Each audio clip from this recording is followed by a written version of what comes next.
नमस्कार मित्रों, मैं दिव्यदर्शन पुरोहित गुरुदेव इंस्टीट्यूट वडोदरा इंडिया से बोल रहा हूँ। आज हम एक अद्भुत खगोलीय घटना की बात करने जा रहे हैं। ये वेद काल से चली आ रही खगोलीय घटना है और एक्चुअली वर्तमान में तो खगोलीय विज्ञान उसको अपना रहा है, मगर वास्तव में वेदों के ऋषियों ने इसके ऊपर प्रकाश डाला था और वेदों के ऊपर इसके ऊपर सब कुछ दिखाया गया था, जैसे पृथ्वी का टिल्ट, पृथ्वी की विश्वायन गति, सूर्य के आसपास का उसका परिभ्रमण, पृथ्वी का अपना परिभ्रमण, सूर्य की हॉरिजॉन्टल और वर्टिकल दोनों मोशन, ये सब वेदों में दिखाया गया था। और उसके ऊपर से उन्होंने ये खगोलीय घटना का आविष्कार किया था ऋषियों ने। तो मित्रों, आज हम उसके ऊपर चर्चा करने जा रहे हैं। ये जो बात हो रही है वो है पूरी धरती पर, उत्तर ध्रुव और दक्षिण ध्रुव को छोड़ करके पूरी धरती पर लगभग रात्रि और दिवस समान होने के बाद ऐसा साल में 2 बार होता है। एक दिन होता है वसंत का और एक दिन होता है शरद ऋतु का। उसको संपात दिन बोलते हैं। संपात दिन यानी लगभग रात्रि और दिन समान होते हैं। उसको इंग्लिश में इक्विनॉक्स डे बोला जाता है। इसको बोलते हैं विंटर इक्विनॉक्स डे, जिसको हम शरद संपात दिन के नाम से वेदों में ऋषि कहते थे, और कहते हैं समर्स इक्विनॉक्स डे, जिसको ऋषि ने वसंत संपात दिवस नाम दिया था। ये क्यों होता है, इसके बारे में हम चर्चा करें।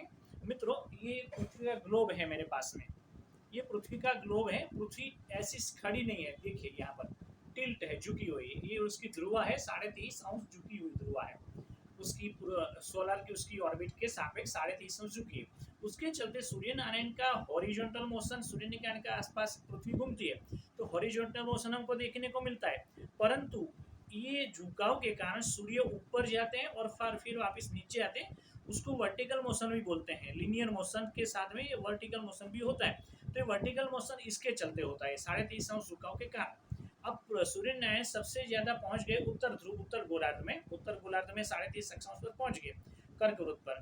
फिर वहां से वो वापिस आना शुरू कर दे, तब उसको दक्षिणायन बोला जाता है। दिसंबर में हो चुका है। अभी धीरे धीरे जाकर के आता है, और तब जाकर के देखिए यहाँ पर आप विषुववृत्त देख रहे हैं। ये विषुववृत्त है, भूमध्य रेखा उसको बोलते हैं। उसी पर आते हैं, मतलब उसके जो ठीक सूर्य है वो ठीक विषुववृत्त के ऊपर ही रहता है। उसको अपना जो सेलेस्टियल इक्वेटर है बोला जाता है, वो वहाँ पर रहता है, और उसकी प्रकाश सीधी ये भूमध्य रेखा पर गिरती है। यानी कि सूर्य ठीक भूमध्य रेखा पर उदित होते हैं और फिर भूमध्य रेखा पर ही अस्त भी होते हैं उसी दिन के लिए। और ये जीरो अक्षांश की हम बात कर रहे हैं, इसीलिए उसको संपात दिन बोलते हैं। दिन और रात्रि लगभग समान, क्योंकि यहाँ पर ही है, तो यहाँ भी प्रकाश समान रहेगा और यहाँ भी प्रकाश समान रहेगा। तो यहाँ भी लगभग दिन समान रहेंगे, यहाँ भी लगभग दिन और रात्रि समान रहेंगे। तो ये क्या होगा, इसको शरद संपात दिन बोलते हैं। और ये मैंने बताया कि क्यों होता है। ये शरद संपात दिन के चलते बहुत काफ़ी कुछ जानकारी आपको मिल सकती है। आपको ऐसा लगेगा ये तो पहली बार आप पूर्वजियों को सुना रहे, बहुत आश्चर्य की बात है। क्या होता है मित्रों, पहली बात तो ये होती है, आप और हम पूर्व दिशा के बारे में कंफ्यूज हैं। पूर्व कौन सी है, आप किसी भी को भी पूछ लीजिए, बताए कि सांझे सूर्य उदित होता है पूर्व है, वो गलत है। सांझ से सूर्य उदित है पूर्व नहीं है। मगर ये जो हमने भूमध्य रेखा दिखाई थी, यहाँ पर ये विषुववृत्त से एग्जैक्ट ऑपोजिट 90 डिरेक्शन में उत्तर आता है। तो उत्तर पृथ्वी उत्तर गोलार्ध जो उत्तर जो जियोमेट्री की पोल है, वो ही उत्तर दिशा है, और उसके ठीक 90 डिग्री पर पूर्व दिशा है। यानी कि 0 डिग्री अक्षांश पूर्व दिशा माना जाएगा। एक बात हो गई। दूसरी बात, सूर्य उत्तर से भी दक्षिण की ओर चलता है, फिर दक्षिण से वापस उत्तर की ओर चलता है। तो इस सूर्य की वर्टिकल मोशन हमें हमारे बच्चों को सिखाने की एक बहुत अच्छा मौका हमको ये संपादित देता है। तीसरी बात क्या होगी, अब हमारे यहाँ उत्तर गोलार्ध के लोगों के यहाँ 22 तारीख को ये होने वाला है। 22 तारीख की रात्रि को मध्य रात्रि 12:50 को सूर्य इस जगह पर पहुंचेगा। यानी पूरे भारतवर्ष में 23 तारीख को, याद रखें, 23 सितंबर 2021 को पूरे भारतवर्ष में शरद संपात दिन मनाया जाएगा। तो उसके चलते हमारे लगभग दिन और रात्रि समान होंगे, केवल 6 मिनट का दिन लंबा रहेगा। और क्यों रहेगा, क्योंकि जो सूर्य उदित होता है वो हमें रिफ्लेक्शन के कारण, एटमॉस्फेयर के रिफ्लेक्शन के कारण हमको समय थोड़ा अलग दिखता है। और दूसरा, सूर्य की जो बीम होती है ऊपर वाली पोर्शन, वो उदित होने के टाइम पर 3 मिनट पहले उदित होती है और अस्त होने में 3 मिनट बाद अस्त होती है। तो 6 मिनट का डिफरेंस रहेगा, यानी दिन 6 मिनट लंबा रहेगा। बाकी दिन और रात्रि लगभग समान रहेंगे। चौथी बात हमको क्या सीखने की मिलेगी, अब दक्षिणायन शुरू हो चुका है पूर्ण रूप से।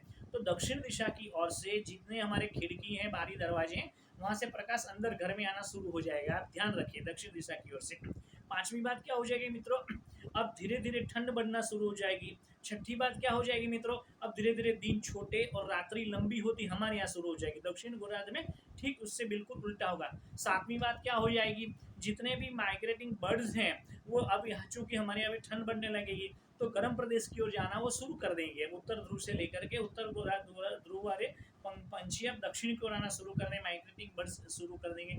और तो इसके साथ में हम इतनी 7 बात सीखते हैं। इसके अलावा पृथ्वी की विषुवायन गति है, लट्टू की तरह घूमना, पृथ्वी की सूर्य के आसपास घूमना, पृथ्वी का टिल्ट होना, उत्तरायण दक्षिणायन, इतनी सारी बातें हम पृथ्वी की इस घटना से यानी कुल मिलाकर 10 वैज्ञानिक बातें हम बच्चों को सिखा सकते हैं। मित्रों इतनी अच्छी घटना है शरद संपात दिवस।